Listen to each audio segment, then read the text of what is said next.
jumpa lagi di channel Aira Zahra. Jadi hari ini aku mau bikin video unboxing paketku yang part kedua. Ini bajuku ya ini. Oke. Oh berarti ini tuh yang kayaknya baju kodok sih. Aku juga pesan baju kodok gitu loh. Guys, langsung saja kita unboxing ya.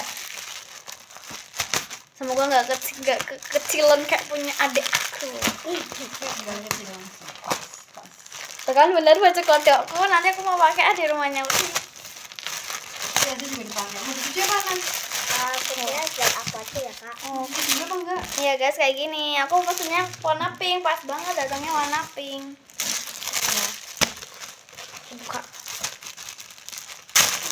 Soalnya aku nyari-nyari kemana-mana tuh yang warna ini tuh, yang warna pink tuh kayak habis banget gitu. Oke guys, kayak begini.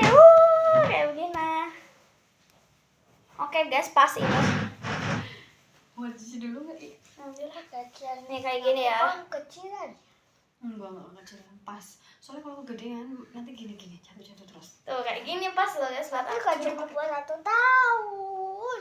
Iya pas banget. Oke guys, ini udah pas banget punyaanku. Oke guys, mungkin sampai sini aja. Jangan lupa di like, comment, share, dan subscribe ya. Nanti lanjut part 3 paketku yang apa namanya, cardigan. Oke guys, mungkin sampai sini aja. Jangan lupa like, comment, share, dan subscribe. Dadah. Nanti lanjut part 3 ya. Ini videonya tuh singkat banget loh, karena ya udah aku kebetulan pengen pakai. Oke guys, sampai sini aja. Dadah.